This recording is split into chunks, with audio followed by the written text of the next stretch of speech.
క్రికెట్లో బ్యాటర్లు ఎక్కువగా ఫామ్ కోల్పోతూ ఉంటారు. టీ20లో అది ఎక్కువగా చూస్తూ ఉంటాం. ఇప్పుడు అలాంటిదే పాక్ క్రికెట్లోనూ జరుగుతోంది. అవును, పాకిస్తాన్ మాజీ కెప్టెన్ బాబర్ ఆజం ప్రస్తుతం పేలవమైన ఫామ్తో బాధపడుతున్నాడు. ఇటీవల తన సెంచరీ కరువును ముగించిన బాబర్ ఇంత జరిగినప్పటికీ ఫామ్ను కనుగొనడంలో విఫలమయ్యాడు.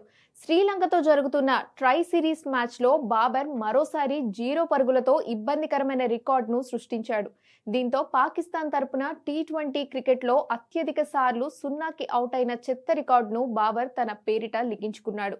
టీ20 అంతర్జాతీయ మ్యాచ్లలో అత్యధిక సార్లు డకౌట్ అయిన పాకిస్తాన్ ఆటగాళ్ల జాబితాలో బాబర్ సంయుక్తంగా మొదటి స్థానంలో నిలిచాడు. బాబర్తో పాటు సైమ్ అయూబ్, ఉమర్ గుల్ కూడా 10 సార్లు డకౌట్ అయ్యారు. ఇక ఈ సిరీస్లో బాబర్ డకౌట్గా అవుట్ కావడం ఇది రెండోసారి. గతంలో జింబాబ్వేపై అతను ఒక్క పరుగు కూడా చేయలేకపోయాడు.